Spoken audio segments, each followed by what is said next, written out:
రాజకీయాల కోసం మెగా డీఎస్సీపై తప్పుడు ప్రచారాలు చేసి తమ కష్టాన్ని అవహేళన చేయొద్దని తిరుపతి జిల్లాకు చెందిన ఉపాధ్యాయులు విజ్ఞప్తి చేశారు. తిరుపతిలో నిర్వహించిన నిరుద్యోగ యువతపై గొడ్డలివేటు కార్యక్రమానికి మెగా డీఎస్సీ ద్వారా ఉద్యోగం సాధించిన విజేతలు హాజరయ్యారు. ఉపాధ్యాయ నియామకాల్లో అవినీతి జరిగిందంటూ వైసీపీ చేస్తున్న ఆరోపణల్ని ఖండించారు. ఇంత ప్రమాణపూర్తిగా చెప్తున్నాను, నేనైనా మనమంతనైనా కూడా అందరం కూడా ఎవరికి మనం ఒక పైసా కట్టింది లేదు సార్. మన హార్డ్ వర్క్ మీదే వచ్చింది ఈ జాబ్. మనం ఎవరికైనా కట్టున్నామంటే అది కోచింగ్ సెంటర్లో కోచింగ్ తీసుకుంటాము. ఆ హార్డ్ వర్క్ దానివల్ల దాదాపు 2018లో మన బాబు గారు పెట్టిన డిఎస్సీలో 2 మార్కుల్లో మిస్ అయ్యాను జాబ్. అయినా కూడా నేను ఆ రోజు నుంచి దాదాపు 6-7 సంవత్సరాలు కష్టపడి చదివి 17 ఉద్యోగాలు ఉంటాయి హిందీ డిపార్ట్మెంట్లో. 2వ ఉద్యోగం నాకు వచ్చేది సార్.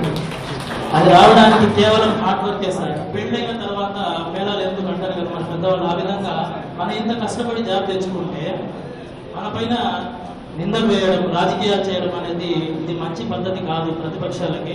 మా కష్టాన్ని మీ స్వార్థం కోసం అనవసరంగా మా మీద బురద జల్లుతూ మా శ్రమను మీరు అవమానిస్తూ ఉన్నారని అంటే మాత్రం ఖచ్చితంగా బుద్ధి చెప్తాం. సో మాటలతో కాదు, ఖచ్చితంగా త్వరలో జరగబోయే ఎన్నికల్లోనే రిజల్ట్ చూపిస్తాం. నిరాధారమైన ఆరోపణలు చూపిస్తూ లేనిపోని అబద్ధాలు చెప్తూ ఈ 16,000 మంది కుటుంబాల ఉసురు మీరు పోసుకోవద్దండి. మాకు మిడిల్ క్లాస్ అండి, ఆ ఫీజు కట్టడానికి లేకపోతే చుట్టాల దగ్గర తీసుకొని అప్పులు చేసి ఎగ్జామ్ రాసి నేను థర్డ్ ర్యాంక్ తెచ్చుకున్నానండి. ఇంటర్ చేసి మేము జాబ్ కొడితే పేపర్ లీకేజీ అంటారా. మేము ఎంట్రన్స్ ఎగ్జామ్ 4 సార్లు రాసామండి. 4-5 సార్లు రాసి డిస్ట్రిక్ట్ లెవెల్లోనే ఫస్ట్, సెకండ్, థర్డ్ ర్యాంకుల్లోనే తెచ్చుకున్నాం. ఇలాంటి ఏ మాత్రము లీకేజ్ లేని సివిడి అంటే కంప్యూటర్ బేస్డ్ టెస్ట్ రాసి వస్తేనే పేపర్ లీకేజీ అంటే, ఇలా పేపర్ రాసి వచ్చింటే డిఎస్సీ మీద ఏం చెప్పేవాళ్ళు. ఈ రాజకీయ ప్రయోజనాల కోసము మా టీచర్ వ్యవస్థ మీద బురద చల్లద్దండి దయచేసి. మేము ప్రాణం పెట్టి చదివాం, 4 గంటలు మాత్రమే నిద్రపోయాం. ఒక్క సంవత్సరం ఎవరైనా ముందుకి నేను చేసుకొని చెప్తున్నాను చూడండి, నేను 4 గంటలు మాత్రమే నిద్రపోయాను. ఈ సమావేశానికి కూటమి నేతలు కూడా హాజరయ్యారు. నిరుద్యోగులతో చెలగాటమాడొద్దని వైసీపీకి హితవు పలికారు. ఒక్కరి వద్దైనా డబ్బులు తీసుకుని ఉద్యోగం ఇచ్చినట్లు ఆధారాలు చూపాలని సవాల్ విసిరారు. క్రీడా కోటాలో అక్రమాలకు పాల్పడ్డారనే ఆరోపణలపై శాట్ చైర్మన్ రవినాయుడు తీవ్రంగా స్పందించారు. లోకేష్ గారికి మంచి పేరు వస్తుంది, ఈ ప్రభుత్వానికి మంచి పేరు వస్తుంది.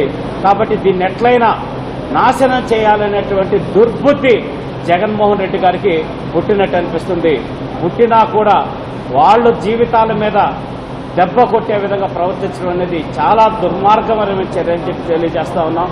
మళ్ళీ కూడా చెప్తున్నాం, మీరు గనక మీ దగ్గర ఆధారాలుంటే రండి, ఇదే తిరుపతిలో కూర్చొని డిబేట్ పెట్టుకుందాం. ప్రూవ్ చేస్తే మేము ముక్కు నేలకు రాస్తాం, చేయకపోతే మీరు ప్రతి ఒక్క డిఎస్సీ ఉద్యోగి కాళ్ళు పట్టుకొని క్షమాపణ చెప్పాలి. నోటిఫికేషన్ విడుదల చేసిన టైంలో ఒక పడికి మాలిన సన్నాసి దద్దమ్మ ఎవడో వాడు ఈసారి కాదు, గత వైసీపీ ప్రభుత్వంలో కానీ అంతకుముందు ప్రభుత్వంలో కానీ ఏ నోటిఫికేషన్ వచ్చినా ఏ నియామకం వచ్చినా వాడు ఇలాంటి పనికి పనులు చేష్టలు చేసేవాడు. వాడు ఒకరికి ఫోన్ చేసి డబ్బులు దానికి సంబంధించి ఏదో మాట్లాడారని దాన్ని మొత్తం డిఎస్సీకి లింక్ పెడతారా? ఏ రోజైతే ఆడియో వీడియో వచ్చిందో అప్పటికి ఇంకా సర్టిఫికేట్లు వెరిఫికేషన్ కూడా కాదు. అయ్యా వైసీపీ నాయకులారా, ఫేక్ ప్రచారకర్తలారా, ఎవరో ఇలా ఆ కోచే ఆ పర్సనే శాప్ ఆఫీస్కి ఆడియో ఇచ్చారు. 28/7/2025 మా అడిషనల్ సెక్రటరీ కమిషనర్ గారికి ఇలాంటి ఫేక్ వీడియో వచ్చింది. ఈ ఫేక్ వీడియో ఎవరైతే మాట్లాడాడో భవిష్యత్తులో ఇంకెవడో కూడా స్పోర్ట్స్ డిపార్ట్మెంట్ వైపు కన్నెత్తి చూడకుండా ఉండడానికి కంప్లైంట్ ఇచ్చాం. విచారణ చేసి ఎఫ్ఐఆర్ కట్టారు. వాడిని అరెస్ట్ చేశారు. గ్రామ సచివాలయాల్లో 2000 పోస్టులు వీరు ఆ రోజు ఫిజికల్గా తీసుకున్నారు. ఈరోజు మేము ఆన్లైన్లో తీసుకున్నాం. ఆ రోజు మీరు డివిస్ కూడా నడపలేదు.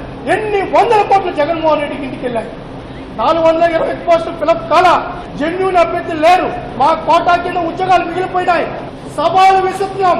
ఓపెన్ పబ్లిక్ డొమైన్ లో పెట్టాం. ఎవరు డబ్బు తీసుకున్నారు, ఎవరు డబ్బు తీసుకున్నారు కూడా ఎవడో ఫేక్ ఆడియో వస్తే మీరు మాట్లాడుకొని మీరే ఆడియో రిలీజ్ చేసుకొని ఎవరికి ఇచ్చాడు, ఎవరు తీసుకున్నాడో మాకు కూడా తెలియాలి.